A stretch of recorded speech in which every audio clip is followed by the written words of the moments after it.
Russia Ukraine वार में भारत की एक दवा कंपनी के गोदाम के ध्वस्त होने की बात निकल के आ रही है। बताया जा रहा है कि कीव में भारतीय दवा कंपनी का गोदाम जो था मिसाइल अटैक में तबाह हो गया और इसकी जिम्मेदारी यूक्रेन जो है रसिया पर लगा रहा है।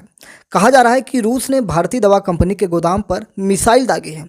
कई सारे आर्टिकल छपे हैं जिसमें लिखा गया कि क्यू में एक हमले में तबाह हो गया भारतीय दवा कंपनी का गोदाम, यूक्रेन का दावा, रूस ने दागी मिसाइल। एक आर्टिकल लिखा गया कि रूस का यूक्रेनी शहर पर बैलिस्टिक मिसाइल से हमला, 21 लोगों की मौत और भी चीज़ें हैं। और इसमें लिखा है कि वही कि भारतीय दवा कंपनी पर हमला। एक आर्टिकल में लिखा है कि रसिया अटैक ऑन इंडियन कंपनी, रूस ने अब भारतीय कंपनी के गोदाम पर किया अटैक। यानी कि कहीं ना कहीं ये दिखाने की कोशिश की जा रही है, इंडियन मीडिया में भी ये चीज़ें लिखी जा रही हैं।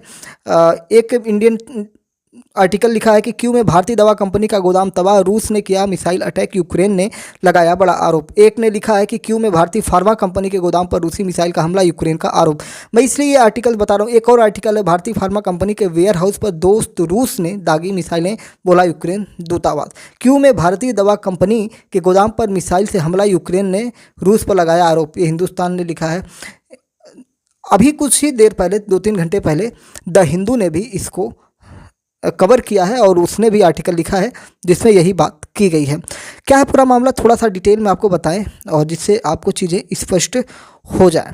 क्यू में की जा रही है बात कि क्यू में ये घटनाक्रम हुई है। आपको बता दें कि दिल्ली में स्थित यूक्रेनी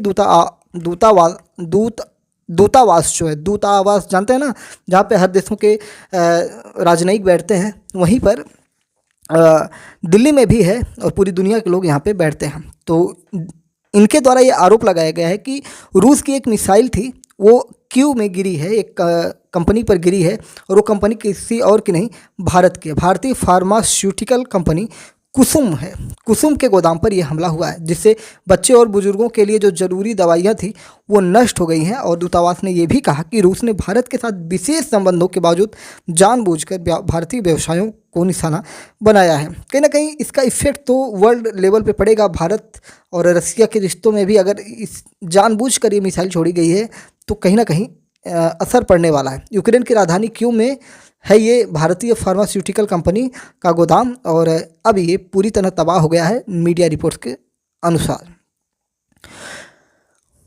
और इसका नाम कुसुम है। भारत में यूक्रेन के दूतावास ने सोशल मीडिया एक्स पर ट्वीट किया है। उन्होंने लिखा कि आज यूक्रेन में रूसी मिसाइल द्वारा भारतीय दवा कंपनी कुसुम के गोदाम पर हमला किया गया। भारत के साथ स्पेशल फ्रेंडशिप का दावा करते हुए मॉस्को जानबूझकर भारतीय व्यवसायों को निशाना बना रहा है, बच्चों और बुजुर्गों के लिए बनाई गई दवाओं को बर्बाद कर रहा है। ये आर्टिकल मार्टिन हैरिस के द्वारा भी लिखा गया है।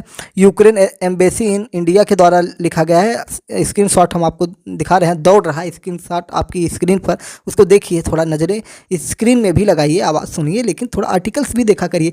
महत्वपूर्ण चीज़ें मैं वीडियो में अटैच करता हूँ, जिससे फ़ोटोज़ जो होते हैं ना वो बहुत ही महत्वपूर्ण होते हैं, उसको बहुत ही सर्च करके ढूंढ के वहाँ पर लगाया जाता है। आपको बता दें कि भारत सरकार ने इस पर क्या बोला। भारत सरकार ने अभी इस पर चुप्पी साधी है, कुछ बोला ही नहीं है। भारत सरकार या फार्मास्यूटिकल कंपनी कुसुम के द्वारा इस हमले की पुष्टि नहीं की गई। सिर्फ अभी यूक्रेन जो है हाय तौबा मचा रहा है कि हो गया।